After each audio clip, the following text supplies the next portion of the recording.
All of you, welcome back to the second session. We will do the first, taking the Refusion Bodhicitta verse 3 times, followed by Ye Dharma mantra and Heart Sutta mantra.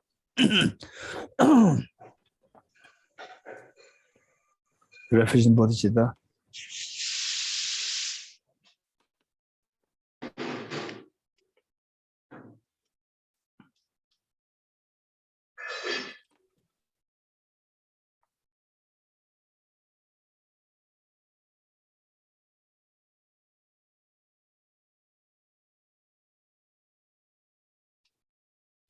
Where the English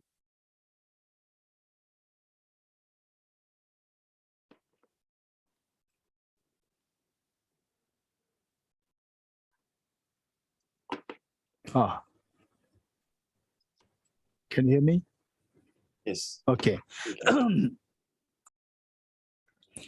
Setting a proper motivation, just feel that may I become Buddha for the benefit of all sentient beings. Let us take a few seconds.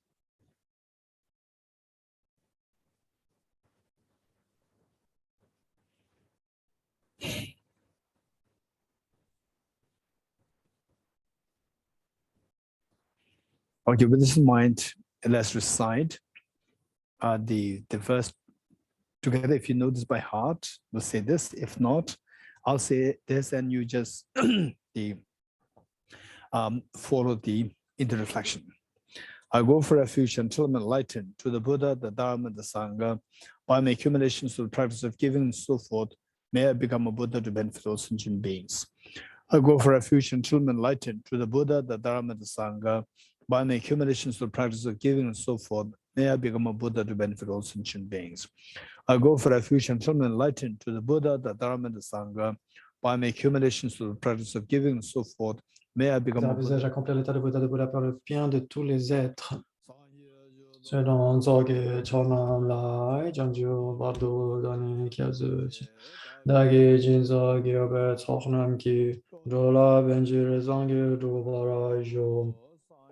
Selon Zoge Chonam Lai, Janju Bardo Dani Kyazu, Dagi Jinzo Gyobe Tsoknam Ki, Dola Benjir Zangi Dubara Jo. Chödon Tsoge Chonam Lai, Janjo Bardo Dane Kyasuji, Dage Jinzo Gebe Tsoknam Ki, Dola Benjir Zonge Dova Jo.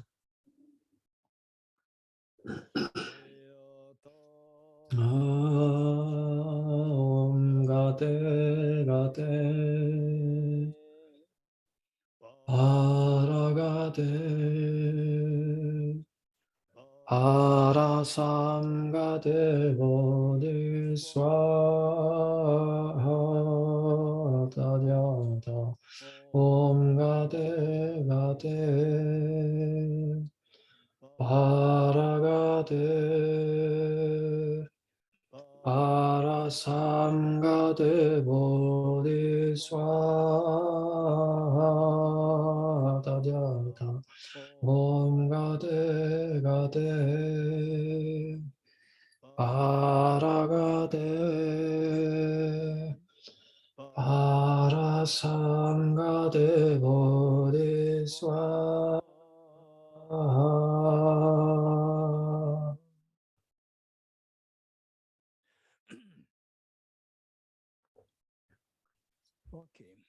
Ok. La première session, nous avons parlé des enseignements du Bouddha, en particulier le second tour du Dharma, dans lequel la réalité ultime a été enseignée dans le sutra de la perfection de sagesse. Et donc on a dit qu'il y avait le sujet explicite et le sujet implicite. Le thème explicite, c'est la réalité ultime, et les enseignements implicites, c'est par rapport à la vérité conventionnelle, et en particulier par rapport aux pratiques des bodhisattvas, les voies des bodhisattvas. Et donc, comment on devient courageux pour le bien de tous les êtres? Comment est-ce qu'on suit les 6 perfections, etc. Et donc, tout cela, ce sont les enseignements implicites donnés par le Bouddha. Et donc, c'est extrêmement précieux. Et donc, on ne devrait pas les laisser dégénérer dans ce monde. Et donc, c'est pourquoi les enseignements ici explicites qui relèvent de la vacuité, la réalité ultime, ils ont été, en fait, les enseignements implicites des enseignements de la perfection de sagesse ont été sur les pratiques des bodhisattvas, comment générer bodhicitta, comment pratiquer les six perfections, etc.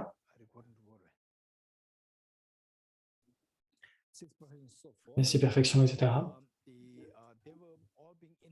Et donc, elles ont été léguées à Arya Maitreya, donc les enseignements implicites. Et les enseignements explicites, ce qui est directement enseigné donc sur la réalité ultime, sur la vacuité, ont été légués à Arya Manjushri. Et donc, on devrait être conscient de ces lignées. Les aspects, les enseignements conventionnels sur les vastes pratiques, les vastes enseignements sur les pratiques de Bodhisattva ont été hérités par Arya Maitreya et les enseignements explicites des perfections de sagesse, donc la vacuité, la sagesse de la vacuité, ont été hérités par Arya Manjushri. Et depuis Arya Maitreya, ces enseignements ont été donnés ensuite à Arya Sangha, depuis Arya Maitreya. Donc, je pense que, je suis sûr que certains d'entre vous connaissaient déjà Arya Maitreya. Ce sera le futur Bouddha. Donc, de nos jours, c'est l'ère du Bouddha Shakyamuni. Et ensuite, il y aura l'ère de Arya Maitreya. Et donc, maintenant, et donc, il semble résider dans la terre pure de Tushita, et donc en attendant d'enseigner après le Bouddha Shakyamuni. Et donc, Arya Manjushri, c'est le Bouddha de sagesse, ou dans le système des sutras, il, il est donc le Bodhisattva de la sagesse. Et donc, il y a différents points de vue. Du point de vue du système de Tantra, c'est le Bouddha de sagesse. Et dans le système de Sutra, il est pris comme étant le Bodhisattva de la sagesse. Et donc, à partir de Arya Maitreya, tous ces enseignements sur les aspects vastes, extrêmement étendus, sur les pratiques Bodhisattva, ont été hérités par Arya Sangha. Et donc, ça devait être vers le 4e ou 5e siècle. Et depuis Arya Manjushri, tous ces enseignements sur la sagesse de la vacuité ont été hérités par Arya Nagarjuna. Et depuis Arya Nagarjuna, toute cette lignée est venue jusqu'à nous. Nous avons les deux lignées qui sont intactes. Et donc, ça, c'est une chose qu'on doit garder à l'esprit. Et donc, à partir du texte racine, le sutra du cœur,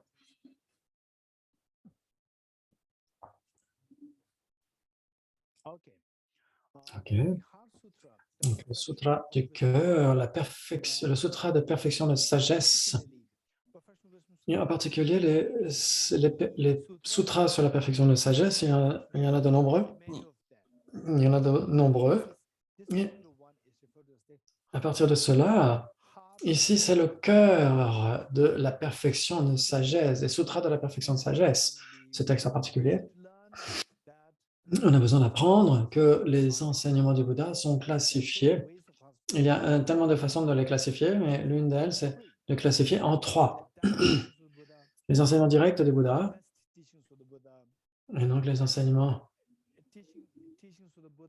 qui ont été bénis par le Bouddha, donnés par la bénédiction du Bouddha, et ensuite la permission du Bouddha.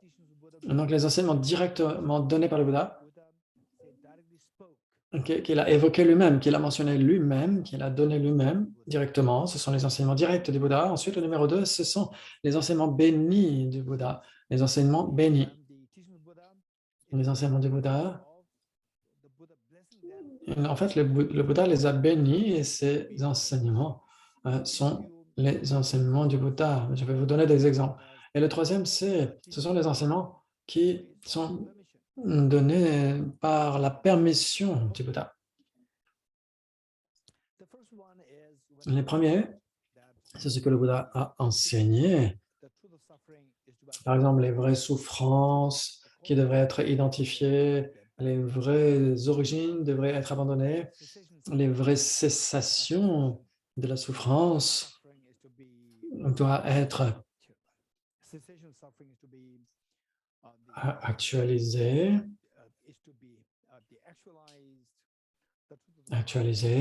et les vraies voies vers la cessation devraient être méditées.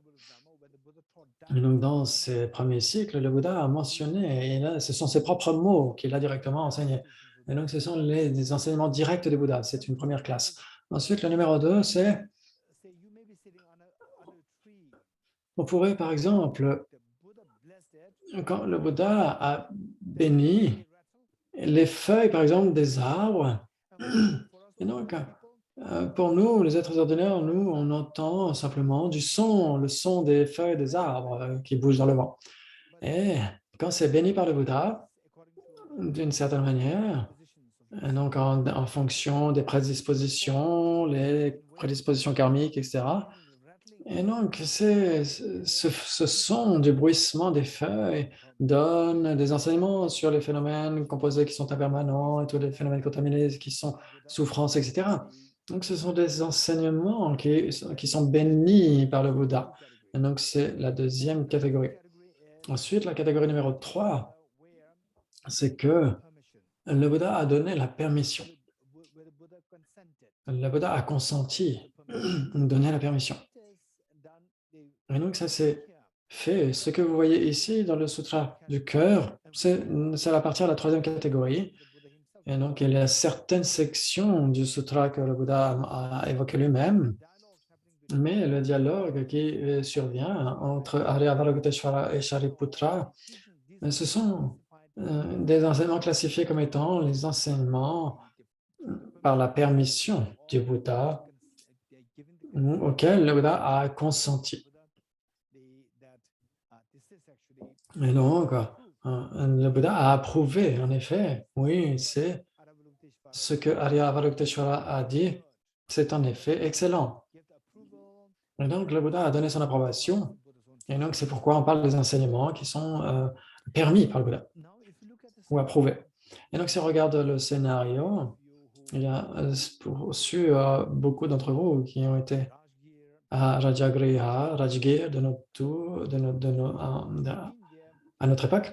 Et donc, sur le pic des vautours, non, même si vous n'avez pas été là-bas, je recommanderais chaudement que vous puissiez aller là-bas quand le Covid aura disparu. Et donc, cet endroit, ce pic du vautour, c'est un endroit qui est extrêmement béni, non seulement par cet enseignement en particulier du Sutra du cœur, mais aussi tous ces enseignements de la perfection de sagesse ont été donnés sur ce pic du vautour. Et donc, on doit considérer cela pour faire en sorte que nous obtenions les bénédictions en allant là-bas. Ressentir la sagesse de la vacuité, pour ressentir les bénédictions de cette sagesse de la vacuité. Et donc, je vais simplement passer en revue le texte. Et donc, initialement, la première partie ne sera pas si difficile, mais la partie où la vacuité est explicitement mentionnée, ce sera un petit peu plus technique et on se focalisera un peu plus là-dessus.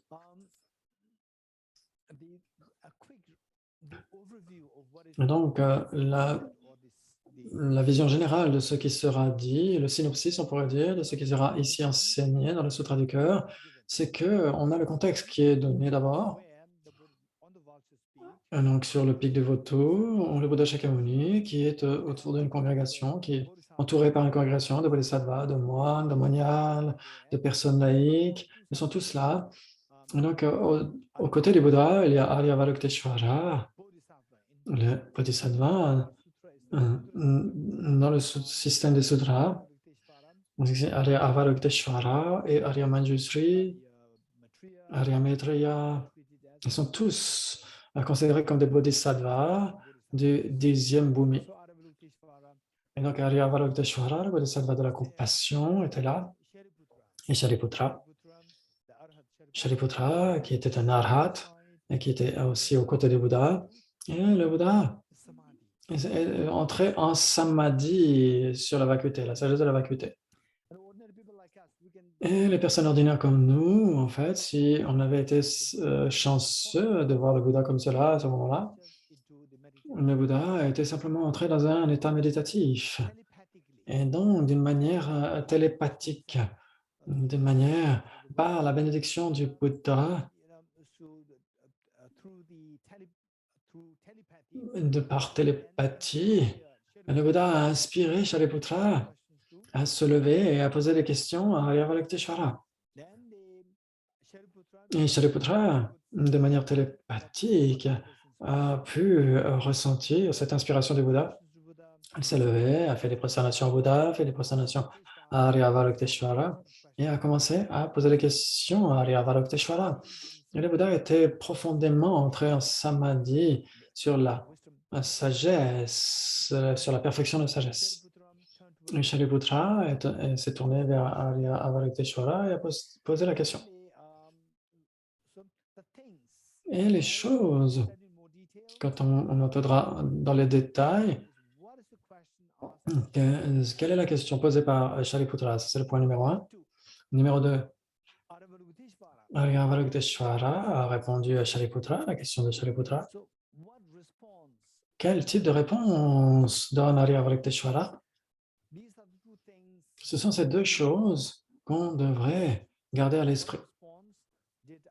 Quelle réponse a donné Arya Avalokiteshvara à Shariputra? Et si on devait pratiquer cette perfection de sagesse, telle que c'est indiqué par Arya Avalokiteshvara, quels sont les bienfaits nous obtiendrions sous la forme de Gate Gate Paragate Parasam Gate Bodhiswaha? Et donc, quel est le sens de Gate Gate, etc.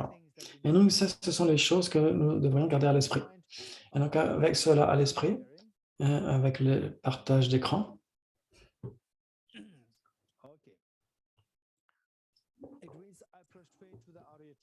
donc il y a marqué « Hommage aux trois joyaux » en anglais.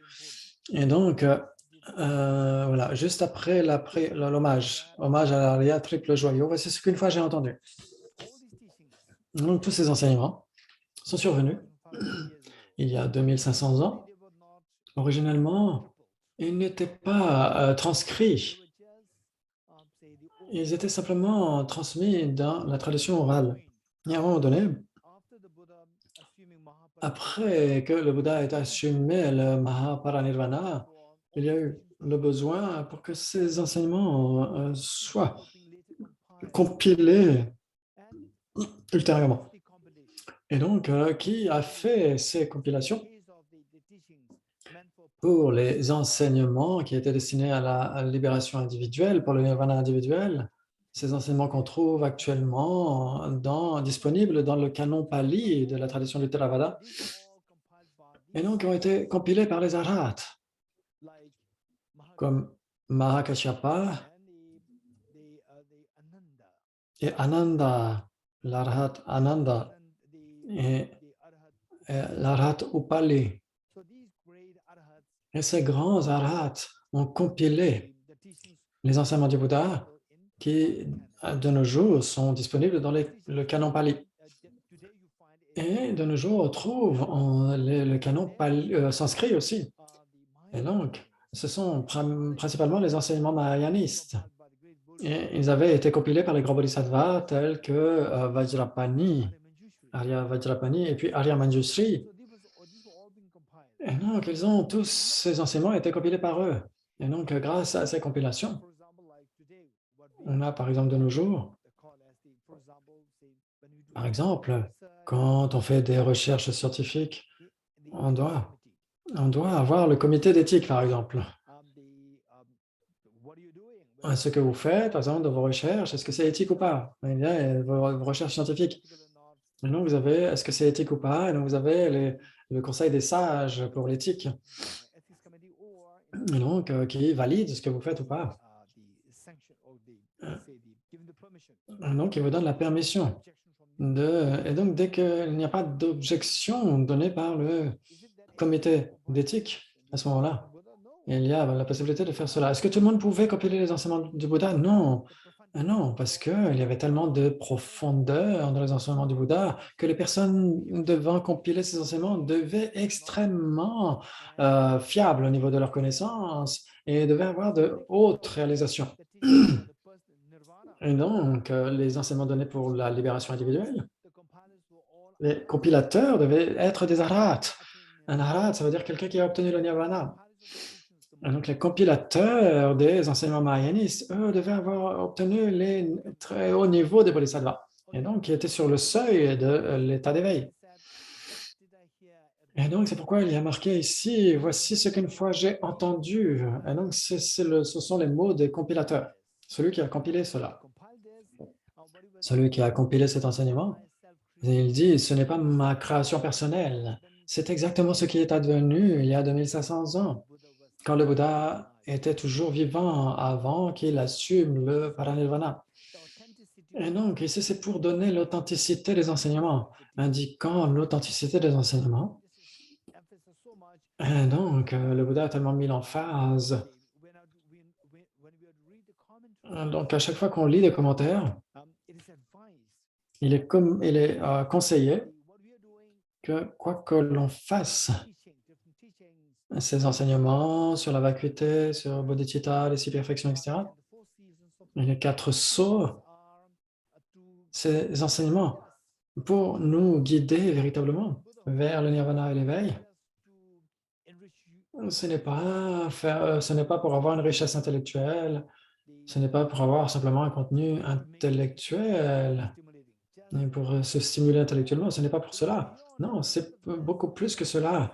L'authenticité des enseignements est mise en avant, dans le sens où on ne devrait pas être illusionné par des pensées fausses, des enseignements faux, erronés, des commentaires faux, etc. Et donc, c'est pourquoi il y a cette mention. Voici ce qu'une fois j'ai entendu, c'est que même si on lit des commentaires de nos jours, il y a beaucoup d'érudits qui commentent les sutras, etc. Et donc, les commentaires que nous lisons, ils doivent être authentiques, il doit y avoir l'authenticité qui ne doit pas être compromise parce que nous, en lisant ce matériel, en lisant des commentaires, etc., c'est comme essayer de teindre un tissu. Quand vous voulez teindre un tissu initialement, vous voulez une magnifique couleur, mais si si vous ne pouvez pas obtenir défaire cela, etc., vous devez proprement teindre ce tissu avec la couleur appropriée. Et donc, ça veut dire qu'initialement, cette teinture initiale, elle doit laisser des empreintes dans notre esprit et de cette manière, par rapport à ce qu'est la vacuité, par ce qu'est la bodhicitta, par rapport à ce que sont les 4 sceaux. Donc, la source à laquelle nous nous fions en incluant les commentaires, ça doit être authentique. Et donc, ce n'est pas la même chose que lire des romans ou des commentaires sur les maths ou la physique, etc. Pour le matériel du Dharma, c'est pour être en mesure de développer notre esprit. Donc, il ne faut pas jouer avec notre esprit. Quand on lit des commentaires, on ne doit pas lire des commentaires de n'importe qui. Parce que sinon, ça peut être totalement faux. Ça peut vous emmener vers une direction totalement opposée. Et donc, c'est pourquoi l'authenticité ne devrait pas être compromise. Et donc, c'est pourquoi il y a cette mention, voici ce qu'une fois j'ai entendu. Voici ce que je dis là, ici, moi qui ai compilé cet enseignement, voici ce que j'ai entendu moi-même au moment où le Bouddha était là, qui présidait cette communauté au pic des vautours. Le Bhagavan se trouvait à Rajagriha sur le pic des vautours. Et donc, il y a une montagne là-bas. Et donc, cette montagne est appelée Gridakutta ou Jagabambare en tibétain, à Rajagriha ou Rajgir de nos jours. Et donc, entouré d'une grande congrégation de moines et d'une grande assemblée de bodhisattvas. Donc, il y avait une immense réunion là-bas, une grande assemblée. À ce moment-là, le Bhagavan était absorbé en concentration sur les catégories de phénomènes appelés perception profonde. Que veut dire profonde illumination ou apparence profonde? Et donc, c'est que le Bouddha était en concentration, il était en méditation, en samadhi, et donc il est absorbé Et donc, c'est un samadhi spécifique. C'est Samon en tibétain, donc profonde illumination. Profond, ça veut dire la sagesse, la vacuité. Ça renvoie à la vacuité profonde. Et ici, perception ou illumination, ou l'apparence, ça veut dire l'éveil plein de cette expérience de la vacuité. Ça veut dire une expérience directe de la vacuité. Une profonde illumination, une profonde apparence, profonde perception. C'est ce que faisait le Bouddha, président de cette congrégation. Et il était profondément absorbé dans cette sagesse de la vacuité. Ça veut dire qu'il avait cette expérience directe de la vacuité. Au même moment, le Bodhisattva Mahasattva Arya Bodhisattva, souvent, quand on dit Bodhisattva Mahasattva, quand on dit Bodhisattva, et ensuite on a Mahasattva, et donc pourquoi est-ce que c'est ajouté ici dans les commentaires? On lit à la mention que Bodhisattva, Bodhi, ça veut dire, ça a la connotation de l'éveil, Bodhi. Sattva, ça a la connotation des courageux, des héroïques. La connexion a coupé.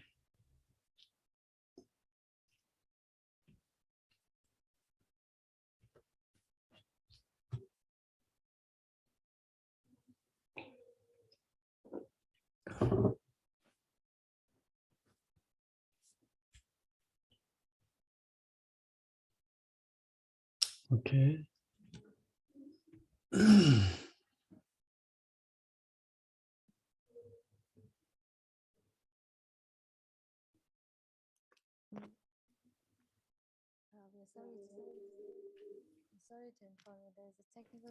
Il a eu juste un problème technique qui va être réglé le plus tôt possible. Merci.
OK, ça va bien.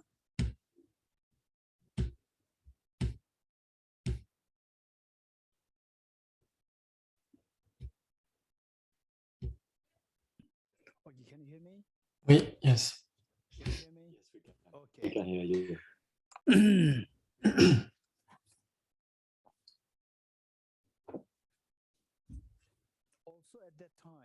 À ce moment-là, au même moment,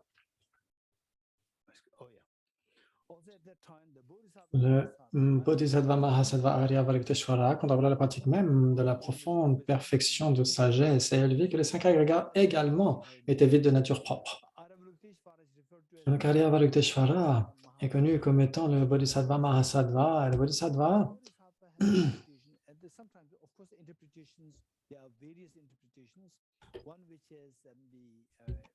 Et donc, il y a plusieurs connotations par rapport à cela. Donc, quand on dit bodhisattva, et donc ça devrait être compris comme étant quelqu'un qui est sur les voies mahayanistes. Et en sanskrit, bodhi a la connotation de l'éveil. Et l'éveil ne veut pas nécessairement dire l'éveil mahayaniste, ça peut être le nirvana.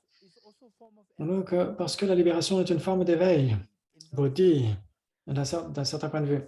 Et donc, sattva, c'est quelqu'un qui est courageux et pour entreprendre cet éveil, pour obtenir cet éveil. Et donc, ce sont ceux qui suivent, ceux qui veulent obtenir la libération individuelle, qui n'entrent pas dans la Mahayana, ils veulent obtenir la libération individuelle.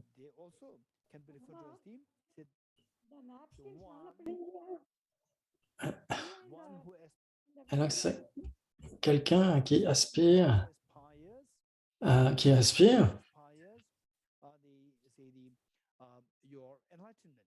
l'éveil personnel. Et donc, les Shravaka aussi.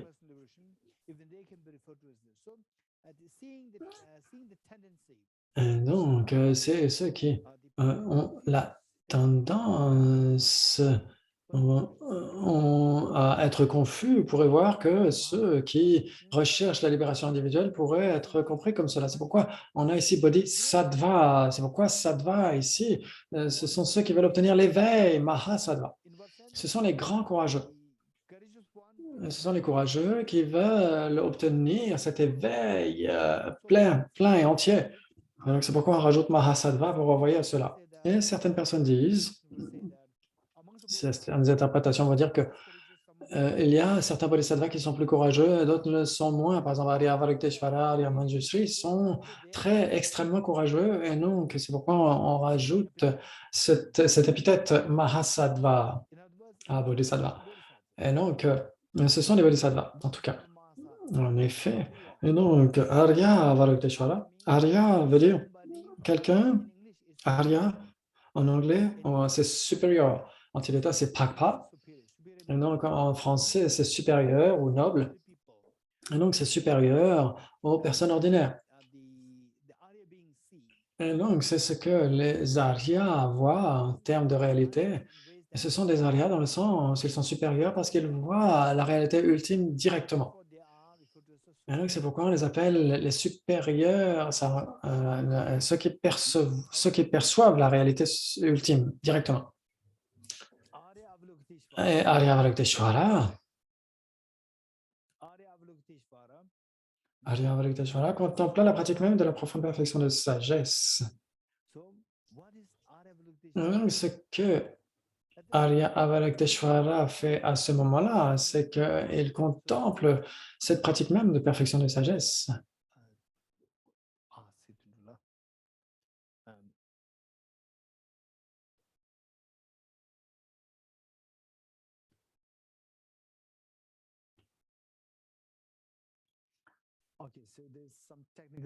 Il y a certaines difficultés avec la caméra.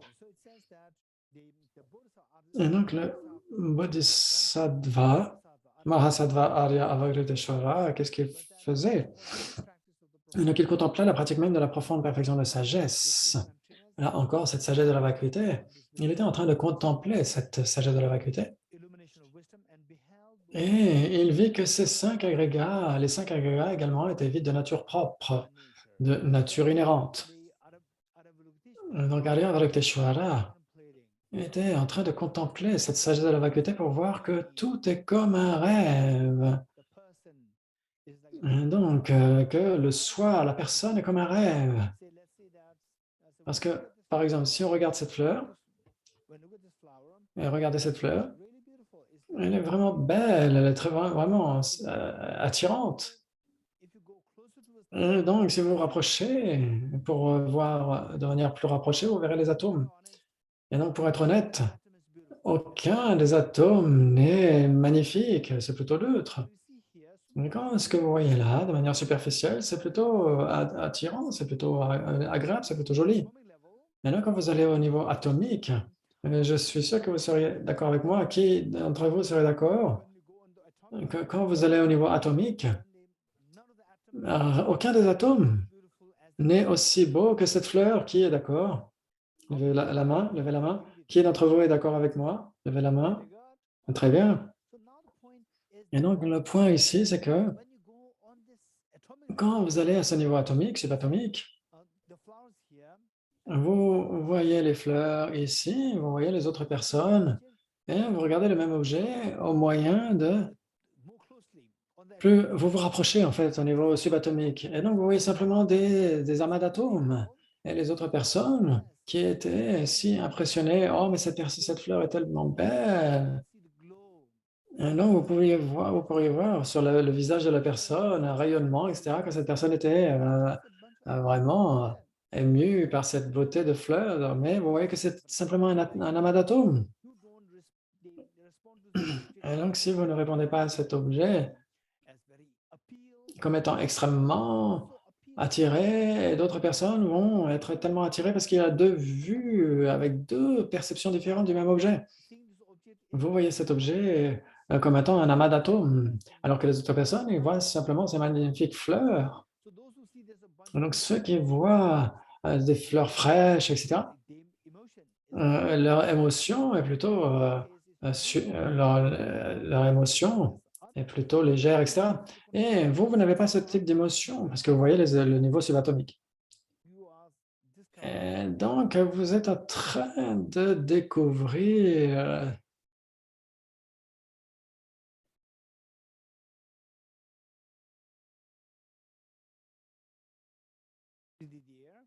et donc vous voyez vous voyez une réalité plus profonde.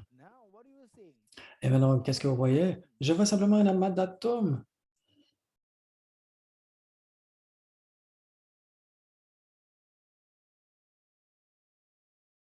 Il y a quelques difficultés techniques.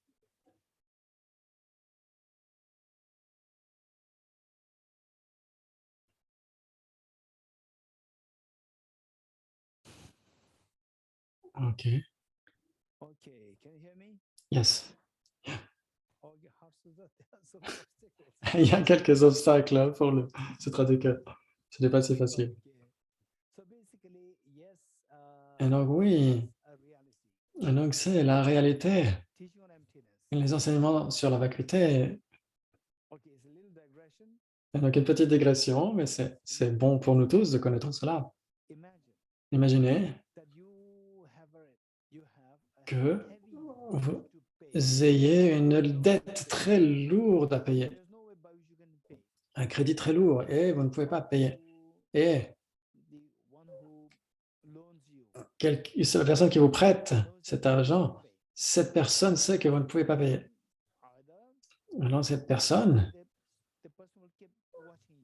va continuer à vous surveiller jusqu'à ce que vous soyez dans le pays. Cette personne ne va pas trop vous surveiller, mais dès que vous voulez quitter le pays, elle va venir vous voir et faire en sorte, payer d'abord votre crédit et vous pouvez quitter le pays. Sinon, vous ne pouvez pas quitter le pays. Et donc là, de la même façon, nous sommes dans le samsara. Dès l'instant, nous essayons de quitter le samsara. Il y a l'ignorance qui saisit un soi, il y a l'égocentrisme et les karmas négatifs qui vont nous arrêter, qui disent « payez vos dettes d'abord ». Et donc, nettoyez vos karmas négatifs d'abord et ensuite vous pouvez quitter le samsara. Et donc là, quand on étudie le sutra du cœur, ça veut dire qu'on essaie d'aller vers le nirvana. On essaie de sortir du samsara. Et donc, l'égocentrisme, etc., apporte de différents obstacles. Non, vous ne pouvez pas partir. Et donc, vous devez d'abord payer vos dettes. Donc, ce sont ces obstacles, oui. Donc, c'est de la même façon que c'est un peu comme une blague, mais c'est vraiment le cas. Et donc, à un moment donné, la première retraite de bodhicitta qu'on avait planifiée, ensuite, on en avait fait une au centre Kalachakra. On en avait fait 2 fois au centre de retraite de Kalachakra. Et la toute première, c'était en 2012. Et à ce moment-là, et donc on avait fait la publicité Et donc, il y avait des gens qui étaient tellement excités et tellement enthousiastes. Et donc, ils ont signé tout de suite, dès l'instant où ils ont reçu la pub. Et donc, et ça a coupé.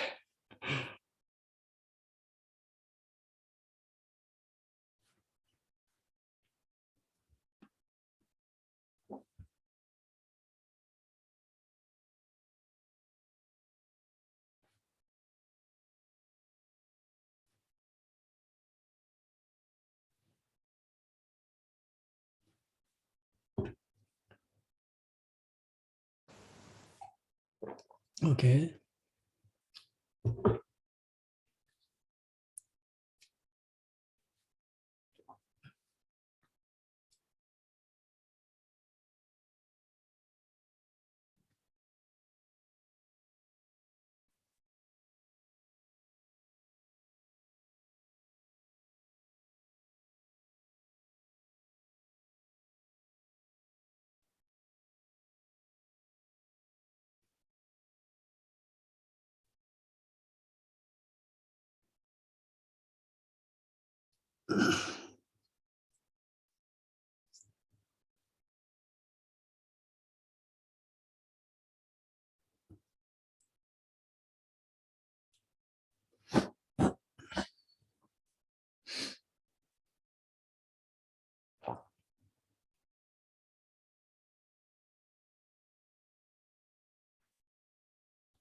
OK, ça revient.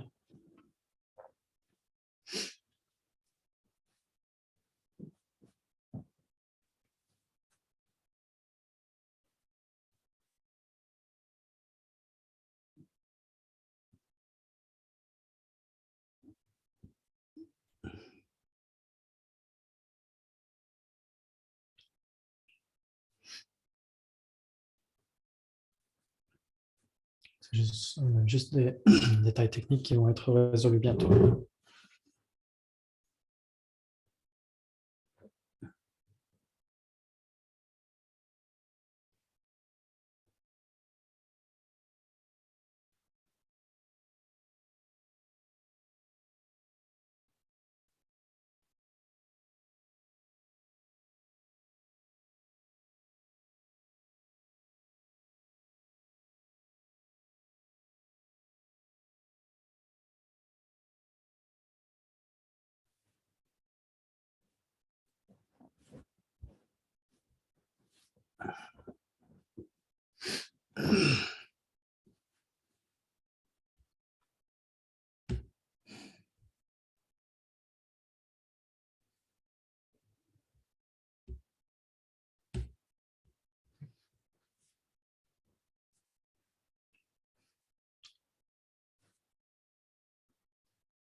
OK.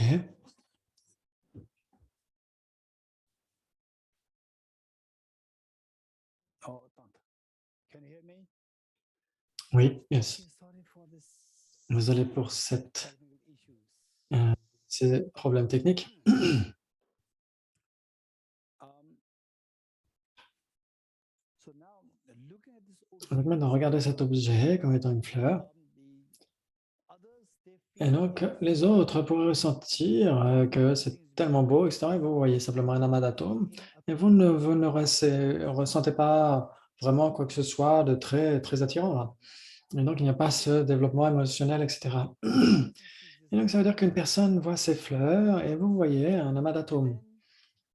Et donc, comment est-ce que vous ne pourriez pas voir cela comme étant des fleurs? Est-ce qu'il y a quelque chose qui ne va pas avec vos yeux? Non, ce n'est pas cela.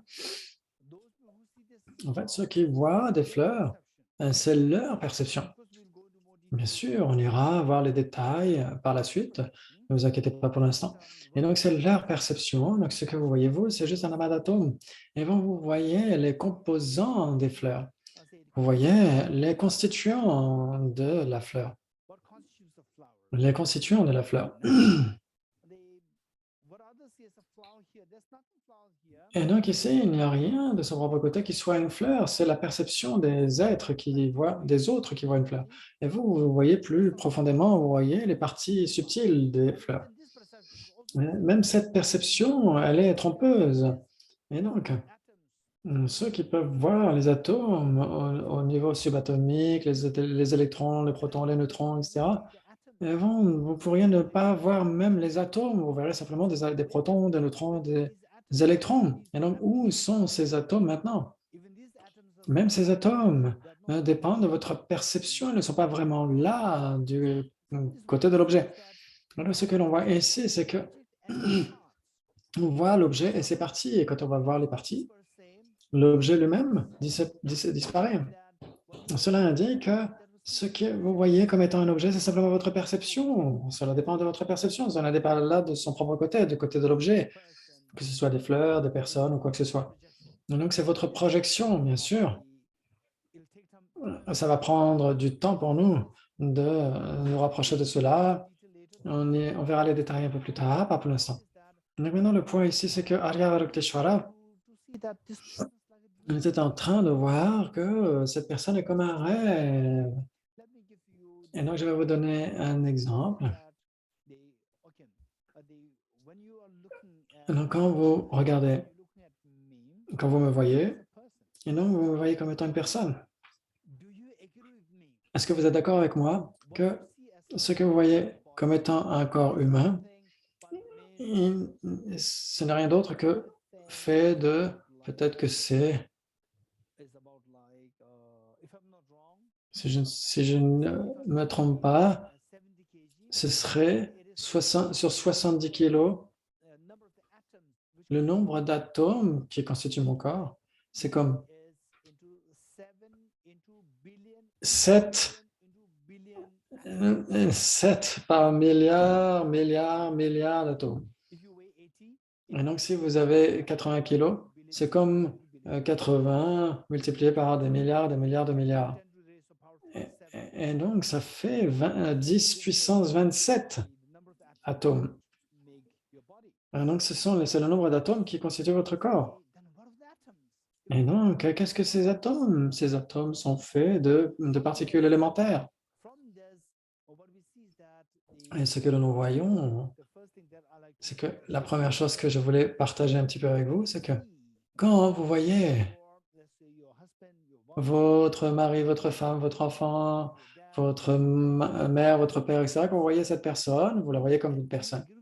Est-ce que vous êtes d'accord avec moi que cette personne, son corps physique, n'est rien d'autre que des milliards d'atomes? Qui est d'accord avec moi? Levez votre main. Super. Alors, combien d'entre vous voient la même personne comme étant un simple amas d'atomes? Vous ne pouvez pas voir cela. Est-ce que vous pouvez imaginer? Est-ce que vous pouvez imaginer intérieurement que ce sont des milliards d'atomes? Est-ce que vous pouvez imaginer cela? Oui, levez votre main. Même si vous ne le voyez pas comme ça, est-ce que vous pouvez l'imaginer? Oui, vous pouvez l'imaginer, levez votre main. Maintenant, je vais vous donner plusieurs secondes. Une personne que vous aimez tellement, votre mère, votre père, votre enfant, votre mari, votre femme, votre frère, votre soeur, qui que ce soit. Quelqu'un que vous aimez tellement, dans le sens où vous avez une affection authentique. Et donc, regardez cette personne. N'allez pas dans les atomes pour l'instant, regardez cette personne, observez cette personne, contemplez-la. Fermez vos yeux et imaginez cette personne.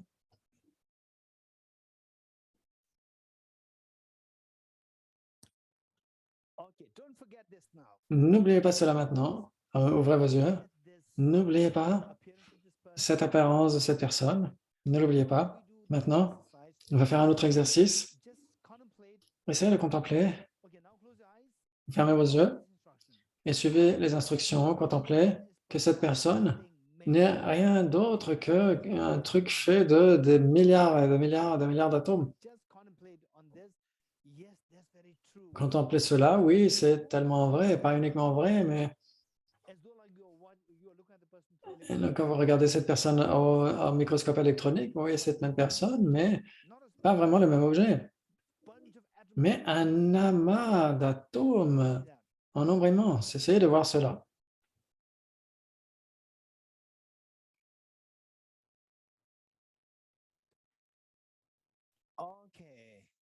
OK. Ouvrez vos yeux. Est-ce qu'il y a une différence entre ces deux perceptions? Une où vous voyez le même objet comme étant votre personne si aimée, si chère à vos yeux? Mon fils, ma fille, mon père, ma mère, etc. D'un autre côté, voyez ces personnes comme étant un ensemble d'atomes. Quelle est la différence? Levez vos mains. Qui veut partager? Qui que ce soit. Maria? Marie?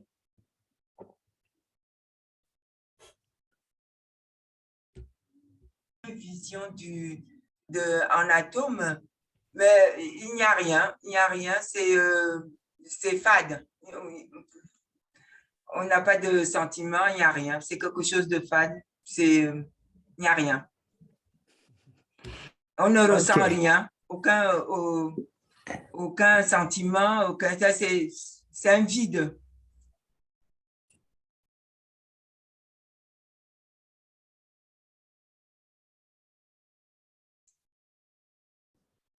Okay, good. Très bien. Merci. Tupten Chanjula. Tupten Chanjula. L'émotion que nous avons en percevant une personne. Ensuite, quand on voit les atomes, on perd notre attirance. On voit la personne avec tellement un aspect tellement différent. Donc, ce qu'a dit Marie et Tupten Chanjula a dit, et donc c'est en effet, quand on voit quelque chose comme étant une personne, on voit, il y a des émotions, on se sent proche, il y a une affinité, etc. Mais au moment où on voit la même personne sous la forme d'un amas d'atomes, toutes ces émotions, elles s'estompent, elles se dissolvent, elles disparaissent. Merci beaucoup. Merci à Marie et Chanjula. Qui d'entre vous est d'accord avec ces deux? Levez vos mains. Qui est d'accord? Et donc, la plupart d'entre vous êtes d'accord. Et donc, certains d'entre vous pourraient ne pas être d'accord. Ceux qui ne sont pas d'accord, levez vos mains. Isabelle. Oui, est-ce que je peux dire quelque chose? Parce que je trouve que cette vision, elle est très triste. Moi, je visualisais ma petite fille et et les atomes, ça m'a créé de la tristesse. Voilà.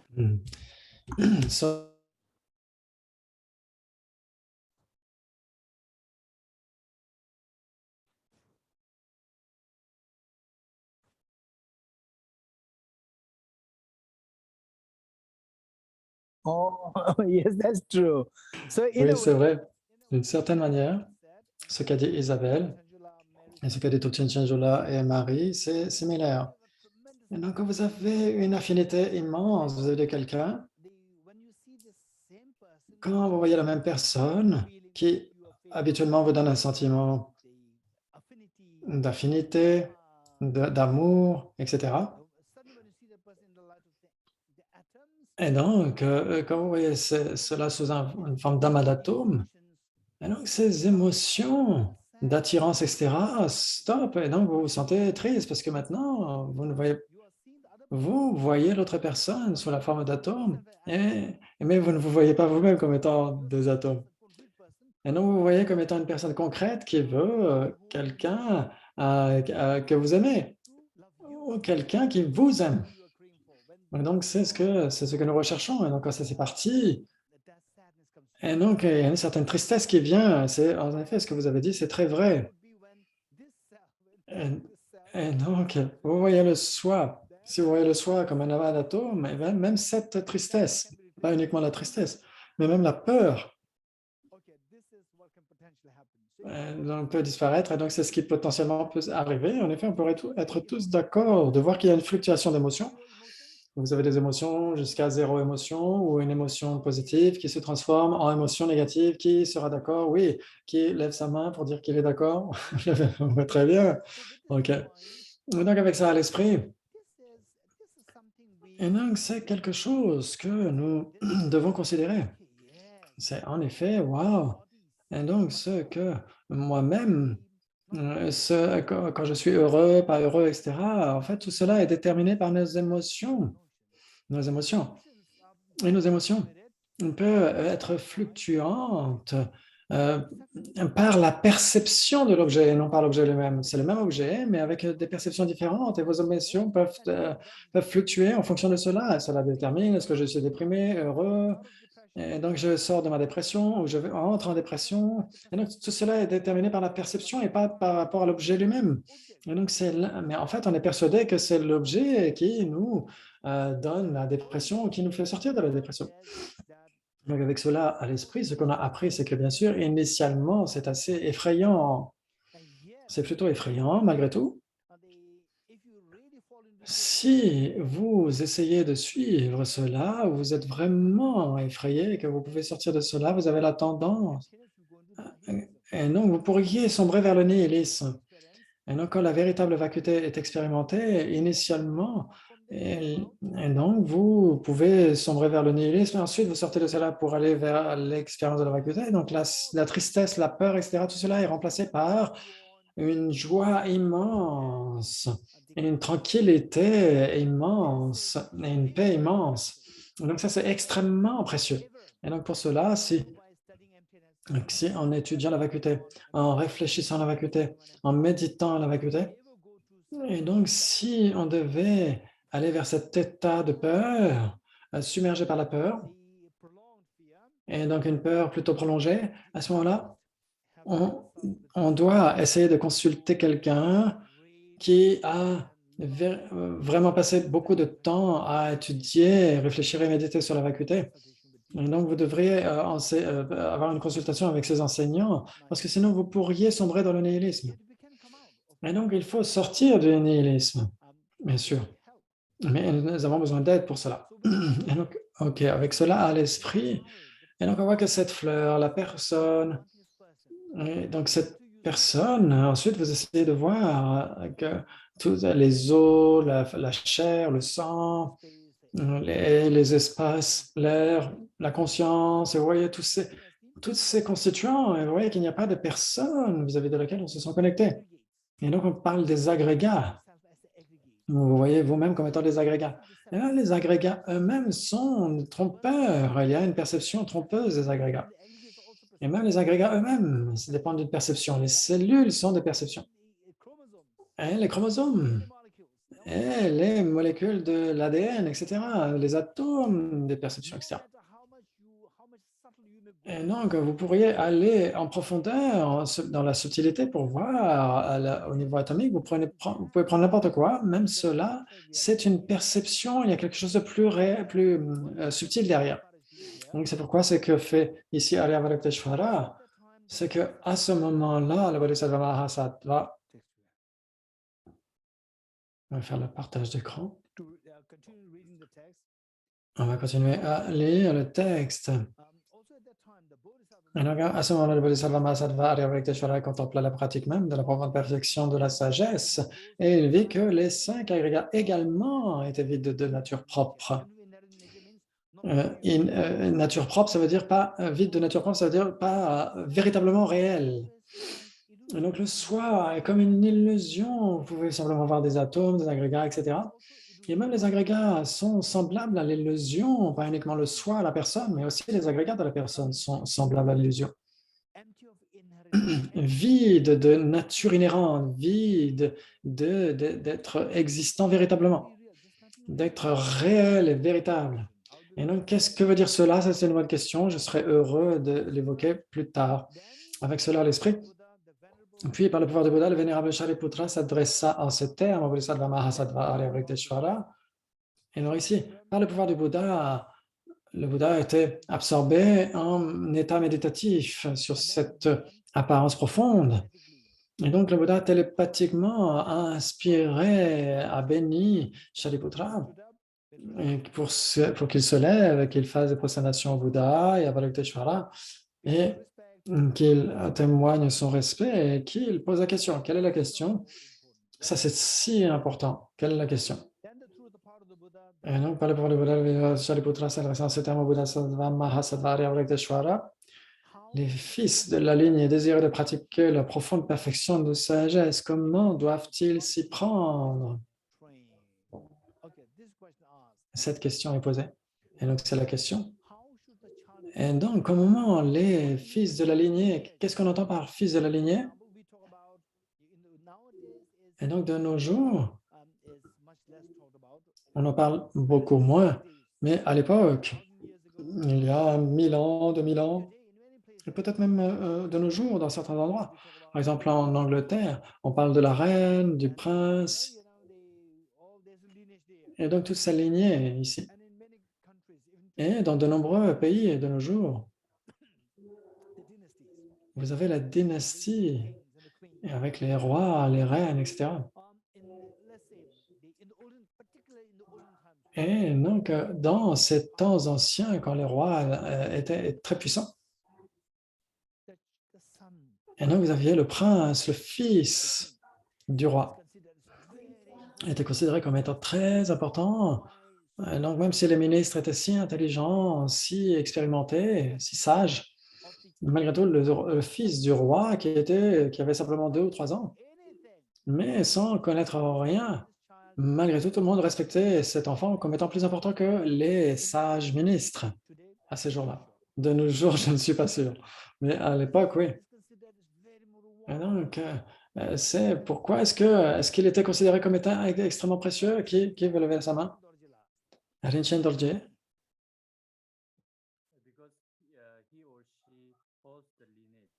Parce qu'il possède la lignée. Et il ou elle possède la lignée. Et donc, que veut dire détenir la lignée? Qui veut lever sa main? Qu'est-ce que ça veut dire détenir la lignée? Qui veut lever sa main? Qu'est-ce que ça veut dire? Vite, vite, vite, vite, on n'a pas beaucoup de temps. OK. Levez la main. Qui? Patrick? Patrick? Qu'est-ce qu'on entend par que ce jeune prince détient la lignée du roi? Qu'est-ce qu'on entend par cela?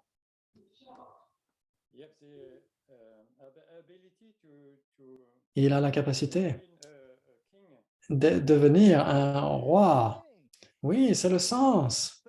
C'est-à-dire que même ce petit enfant qui ne connaît rien à ce moment-là, malgré tout, il est amené à devenir la personne la plus puissante dans le royaume. Et il ou elle deviendra, en effet, cette personne la plus importante. C'est ce qu'on dit enfant de la lignée.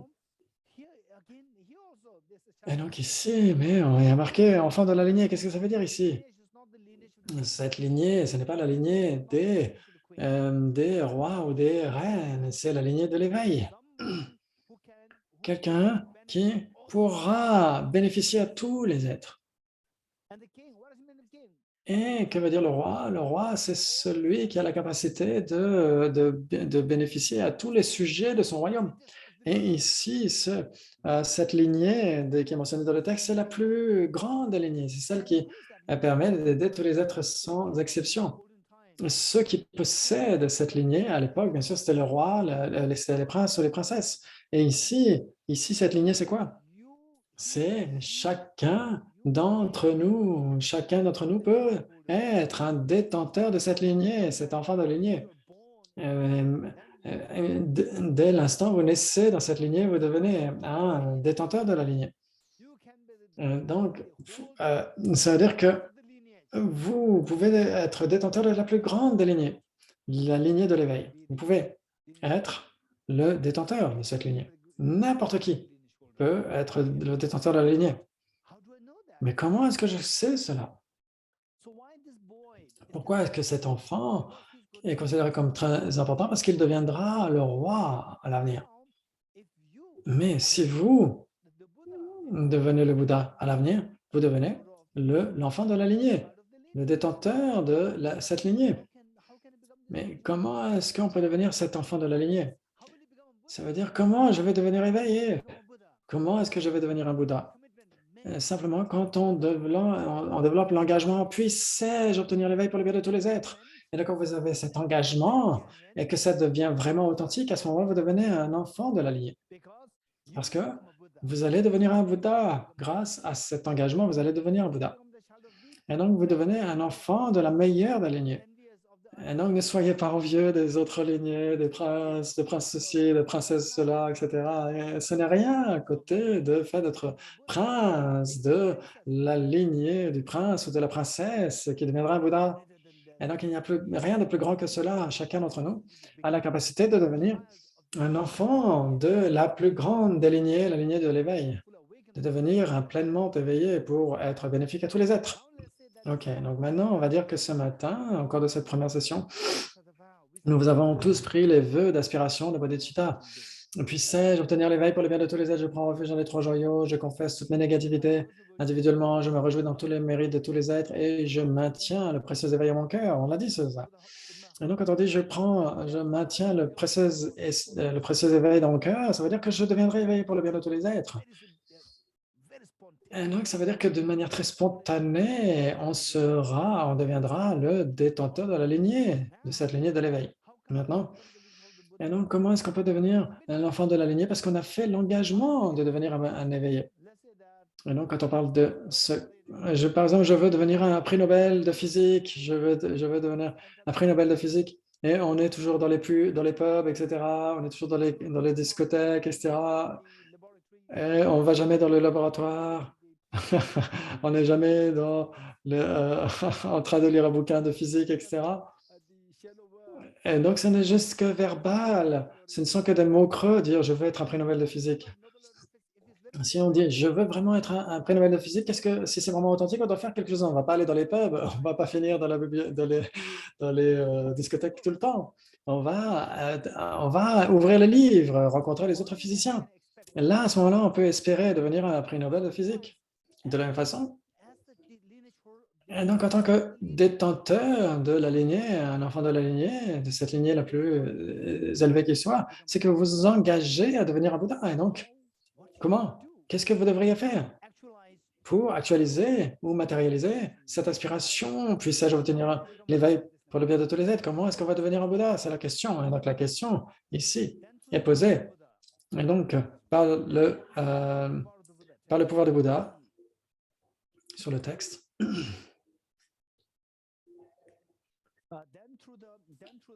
Donc, puis par le pouvoir du Bouddha, le vénérable Shariputra s'adressa en ces termes au Bodhisattva Mahasattva Aryamrikteshvara, les fils de la lignée, désireux de pratiquer la profonde perfection de sagesse. Comment doivent-ils s'y prendre?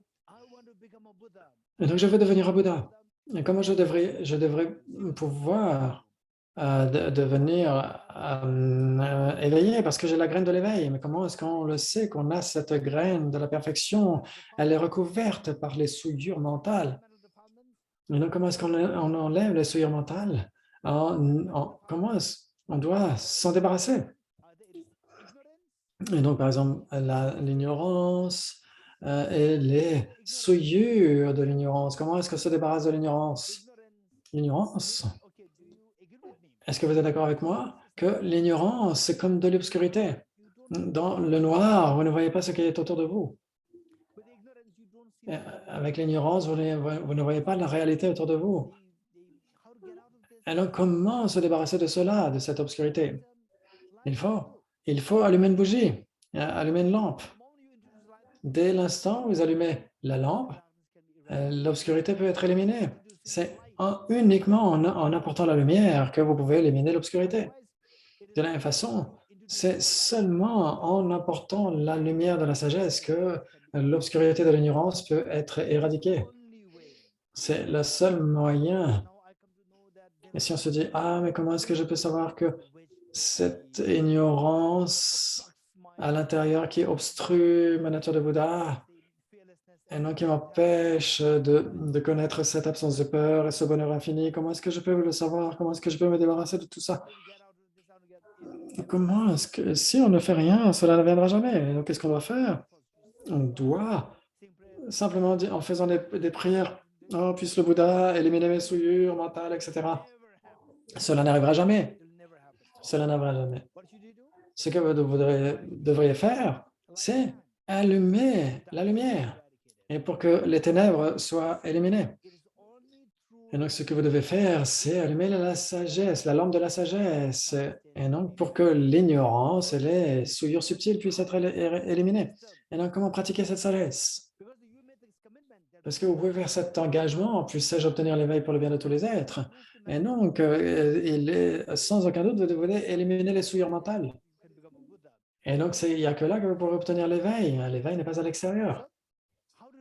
Et donc, comment éliminer les souillures mentales en sachant qu'elles prennent racine dans l'ignorance? C'est au moyen de la sagesse, de la lumière de la sagesse. Et donc, c'est cette question posée par Shariputra. Et donc, n'oublions pas cela parce que c'est très important. Donc, parce ici, nous avons deux messages. L'un d'eux, c'est que quand vous regardez les gens, des jeunes adultes, etc., le prince de ceci, la princesse de cela, etc., etc. Parfois, on se sent tellement ordinaire, moi je suis tellement ordinaire, ce sont des personnes illustres. Mais pourquoi est-ce qu'ils sont si importants? Parce qu'ils détiennent une lignée. Et donc, pourquoi est-ce que la lignée est si importante? Oui, si la lignée est importante, oui, vous pouvez vous détenir la plus haute des lignées. Et donc, vous pouvez vous sentir inspiré. OK. Le Bouddha est là pour dire que chacun d'entre nous, il n'y a personne qui soit inférieur. Chaque être conscient peut être le plus excellent détenteur de la lignée, chacun. Vous pourriez être né dans la famille la plus pauvre. Vous pourriez être né avec beaucoup de démérites, avec comme étant totalement désœuvré, mais vous pouvez détenir cette lignée la plus haute qui soit, cette lignée de l'éveil entier, complet. Et donc ça, c'est intéressant, mais ça, c'est un grand message. Je ne devrais pas me sous-estimer. En effet, nous sommes tous égaux, nous avons tous cette capacité de devenir pleinement éveillés. Et donc, je peux devenir le détenteur de la lignée, l'enfant de la lignée, de cette plus haute des lignées. Ça, c'est le point numéro 1. On peut être inspiré pour cela. On peut sortir de notre sous-estime de soi. Ça c'est le point numéro 1. Ensuite, le point 2, c'est être réaliste. On peut se dire, OK, puisse-je obtenir l'éveil pour le bien de tous les êtres, mais il faut apprendre sur la façon dont on s'éveille grâce à la sagesse. Comment pratiquer la sagesse? Donc, ce sont ces deux choses. Deux choses. Donc, avec cela, il a dit cela. Donc, on peut continuer à lire. Donc, Shariputra a posé cette question. Et ensuite, le Bodhisattva Mahasattva Arya tout à l'heure vénérable Sharadvatiputra, Avalokiteshvara va donner la réponse à Shariputra. Shariputra, les fils ou les filles de la lignée qui désirent pratiquer la profonde perfection de sagesse doivent la considérer de la manière suivante. Ils doivent contempler correctement et à maintes reprises le fait que les 5 agrégats, eux aussi, sont vides de nature propre. OK. Et donc là, ensuite, il va y avoir l'explication détaillée. La forme est vide, le vide est la forme. La forme n'est pas autre que la vacuité, la vacuité n'est pas autre que la forme. Donc ça, ce sont les points importants du Sutra du cœur. Et donc Avalokiteshvara a conseillé que toute personne qui est un fils de la lignée, qui est un enfant de la lignée, quand il veut pratiquer la perfection de sagesse, doit voir que même les 5 agrégats sont vides de nature inhérente. C'est que les 5 agrégats sont comme le rêve. Et donc, quelle est cette nature semblable au rêve? Et ça, c'est un point très important. Comment est-ce que je peux voir que tout est comme un rêve? Ça, c'est un point très important.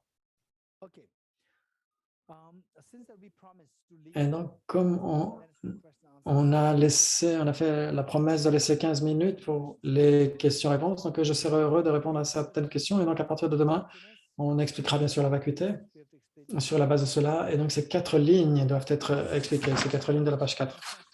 Et donc, est-ce que vous avez des questions? Est-ce que vous avez des questions? Levez votre main. que ce soit en français ou en anglais, ce n'est pas important.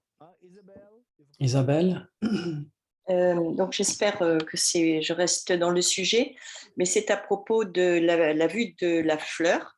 Est-ce que la vue parfaite, ça ne serait pas de voir à la fois la beauté de la fleur et en même temps que ce n'est qu'un amas d'atomes? Parce que c'est sûr que voir la beauté de la fleur, c'est un peu émotif, mais c'est une émotion positive. Et est-ce qu'il faut aussi se débarrasser des émotions positives?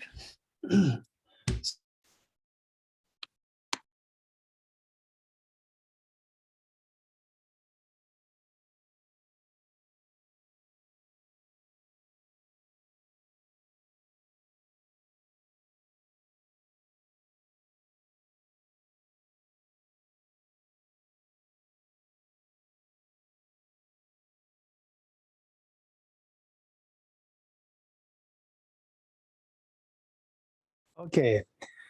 Thank you, Jimbala, Venerable Jimbala, and thank you, Isabel. The c'est question is Isabelle. good. La question est très bonne. Say, Je dirais, quand on va au jardin, qu'il y a des magnifiques fleurs là-bas, et vos émotions peuvent être extrêmement paisibles.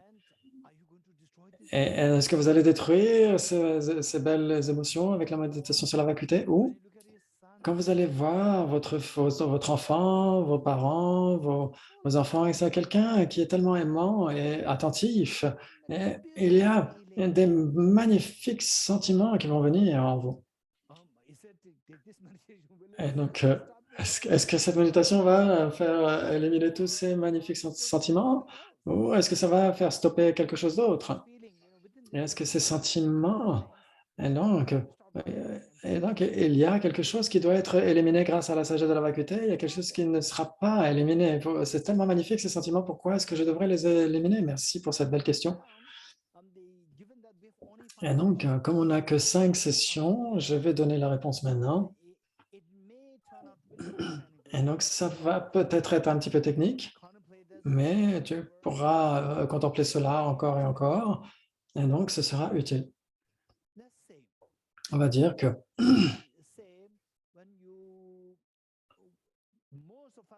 et donc la plupart d'entre nous,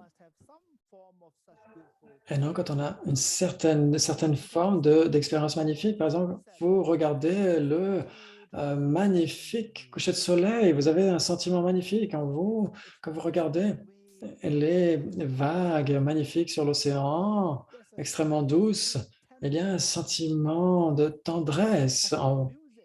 Et donc, certaines musiques, certains morceaux de musique, cela vous emporte dans un monde tellement différent. Et donc, ça, ce sont des magnifiques moments. Qui a eu ces moments? Pour Isabelle, j'en suis sûr, cette expérience. Qui d'autre qui a ces expériences? Levez les mains. OK. On a tous cela, ces expériences. Des expériences magnifiques. C'est incroyable. OK. Et donc, est-ce que vous voulez avoir cela ou quelque chose de plus grand que cela? Qui? Levez sa main. Et donc, si c'est possible, s'il y a quelque chose de plus grand que cela, est-ce qu'on a envie d'expérimenter cela, n'est-ce pas? Oui. OK. Et donc, Isabelle, et donc, ne pense pas que ce que tu expérimentes, ce serait quelque chose d'ultime et qui ne devrait pas être compromis par la sagesse de la vacuité, parce qu'avec la sagesse de la vacuité, tu peux obtenir plus que cela. Et Isabelle, tu serais heureuse si tu avais plus que cela grâce à la sagesse de la vacuité? Oui, OK. Très bien. Donc maintenant, comment est-ce qu'on explique cela? Donc, je vais l'expliquer très rapidement là. C'est que la véritable nature de l'esprit, quel est ce sentiment? Quand vous voyez quelqu'un, par exemple, beaucoup de gens, quand ils voient sa sainteté le Dalai Lama, pour la première fois, et donc, et ils le voient pour la première fois, et non, de manière incontrôlable, là, il y a des larmes qui coulent. Il y a des sentiments extrêmement beaux qui viennent dans l'esprit. Et de cette manière, et donc les petits-enfants, les jeunes enfants, chacun d'entre nous, on a eu une expérience quand on avait 4, 5 ans, 6 ans, ça c'est sûr. Et la plupart d'entre nous, qui avons eu ces expériences d'être avec une mère très affectueuse quand vous êtes allé à, à l'école et ensuite pendant quelque temps vous n'avez pas vu voir votre mère. Et donc le sentiment de est totalement soulagé quand vous revoyez à nouveau votre mère. Et, et donc ici, ce que ressent l'esprit, c'est que votre esprit va retrouver son état naturel, se dirige vers son état naturel. Ce n'est pas encore pleinement l'état naturel, mais elle se dirige vers cela. Quand on commence à ressentir un confort, une aise intérieure, vous ressentez une beauté extatique, votre esprit va se diriger vers son état naturel. Et maintenant, pourquoi est-ce qu'on n'est pas dans cet état naturel maintenant? Parce qu'il y a tellement d'obstacles, il y a tellement d'obstructions, et il y a tellement de voiles qui empêchent l'esprit de se manifester sous sa forme naturelle, sous sa forme naturelle ultime. Tellement d'obstacles. Quels sont ces obstacles, ces obstructions? Il y a les voiles afflictifs tels que la colère, les voiles afflictifs grossiers tels que la jalousie, etc. Et donc, dès l'instant où vous ressentez de la colère, votre esprit crée une barrière entre vous et les autres personnes. Qui est d'accord avec moi? Levez vos mains. Il n'y a pas de barrière extérieure. Votre esprit crée la barrière. Et vous, quand vous arrêtez de parler, vous allez arrêter de parler. Sinon, vous diriez librement à votre parent, à votre enfant, etc. Mais dès que vous voyez cette personne, il y a de la colère qui est là, qui vous empêche de dire des choses, ou qui vous empêche de dire les choses que vous voudriez dire. Il n'y a pas de flux libre de l'esprit, des actions physiques, verbales, mentales. Tout cela est obstrué. Qui fait cela? La personne ou votre colère? Votre colère. Et donc, la même personne peut être votre meilleur ami. Et donc, à ce moment-là, votre colère, c'est qu'est-ce que la colère? C'est une fonction mentale différente qui ne fait pas résonner votre nature véritable de l'esprit. Et donc, s'il y a de l'amour et de l'affection, à ce moment-là, la rigidité cesse, votre esprit est beaucoup plus naturel, dans ce flux plus naturel. Et donc, ce qui arrive là, c'est que la véritable nature de l'esprit sera plus démonstrative, alors que toutes ces souillures vont être éliminées. Et donc, l'esprit va démontrer sa véritable nature. Et donc, qui s'écoule tellement naturellement. Et parfois, cela arrive d'une certaine manière avec un coucher de soleil, avec un beau jardin, etc., avec une belle cascade ou des gens qui sont tellement aimants quand vous les rencontrez, etc. Et donc là, l'esprit va s'écouler de manière beaucoup plus libre. Et donc, ça se manifeste sous la forme de sentiments extrêmement beaux. Et donc, c'est ce que dit Isabelle, c'est ce qu'elle chérit, et donc elle ne veut pas laisser passer ça. Et donc, oui, c'est normal, c'est la nature, c'est la véritable nature de l'esprit, c'est une partie de cette nature de l'esprit. Il ne faut pas être attaché à cela, il faut obtenir l'entier, il faut obtenir l'infini. Et donc, comment est-ce qu'on obtient l'infini? C'est laisser l'esprit se comporter dans sa forme naturelle. Et donc, pour obtenir la nature ultime de l'esprit, et donc, comment est-ce qu'on le fait? On enlève tous les déchets de l'esprit. Et donc, ces déchets très solides, tels que les voiles afflictifs, et puis les souillures subtiles. Par exemple, je veux tirer profit de ce jus ou de ce café excellent. Et quelqu'un a mis de l'ail, a écrasé de l'ail dans ma tasse. Et moi, je ne veux pas de l'ail. Je veux le goût délicieux de ce café français. Mais il y a de l'ail dedans. Ah, et donc, je mets ça là. Et je dis non, emportez ça là. Et donc, la personne dit, ah, je suis désolé, je ne voulais pas, je pensais que c'était une autre tasse. Et donc, la personne va enlever l'ail solide. Et donc, elle va le nettoyer, etc., cette tasse. Et donc, est-ce qu'il y a encore de l'ail grossier? Non. Mais cela sent encore l'ail. Et donc ça, cela obstrue ce café magnifique, la saveur de ce café. Et donc l'ail solide est un problème, mais aussi l'odeur de l'ail est un problème. Et donc ça veut dire que dans notre esprit, de la même façon, il y a l'ail solide des afflictions, la colère, la jalousie, l'ignorance, l'attachement, qui sont là. Ce sont les souillures qui sont illustrées par l'ail solide. Et donc, qui empêche l'esprit de s'écouler dans son état naturel. Ça, c'est un premier point. Et donc, quand cela est éliminé, ce n'est pas la fin de l'histoire. Il y a en effet l'esprit qui est proche de son état naturel, mais il y a encore l'odeur de l'ail. Il y a encore qui vous empêche de profiter de ce café délicieux. Et donc, l'odeur de l'ail, c'est quand on parle du point de vue de l'esprit, ce sont les voiles cognitifs. Cette odeur, ces imprégnations doivent être éliminées. Et donc, quand l'odeur de l'ail est totalement éliminée, à ce moment-là, vous pouvez profiter du véritable goût du café. Et donc, de cette manière, vous pouvez rencontrer la nature de l'esprit. Et donc, quand l'esprit s'écoule de manière tellement paisible et tellement naturelle, où il n'y a plus rien qui vous obstrue. Rien ne vous obstrue, et donc il n'y a plus de peur du tout. Vous devenez intrépide, sans peur. Et donc, puisque l'esprit s'écoule de manière tellement libre, il y a un confort parfait, une paix, une aise immense qui est expérimentée. Parce que même le moindre caillou est éliminé. Et donc, quand on enlève le voile cognitif, l'esprit est sous sa forme la plus naturelle.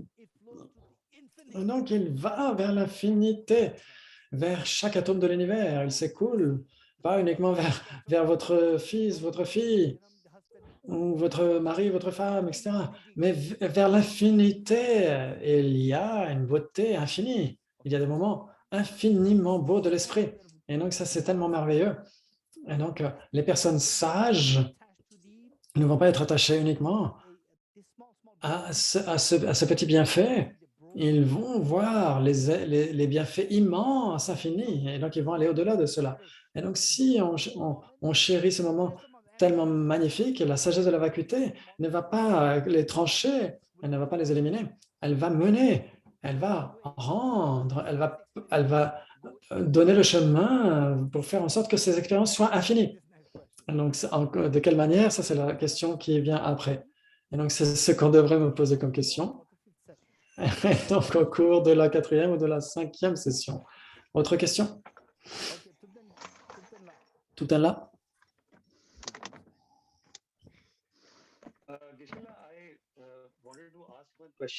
Et donc, je voulais poser une question. Quand on étudie la sagesse de la vacuité, comme vous l'expliquez, dans cette classe et dans les prochaines classes, et donc quand il y a cet objet si concret qui est fait de particules, etc., et donc on commence à démolir la solidité du monde qu'il y a autour de nous, le premier sentiment qu'on a, et donc c'est une forme de peur. On ne sait pas comment voir le monde.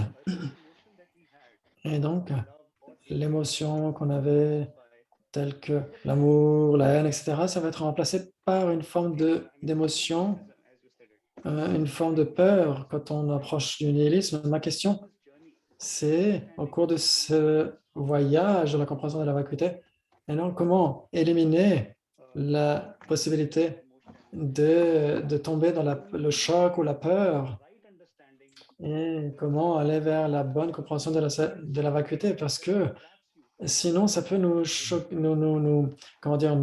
happer ce choc et cette peur.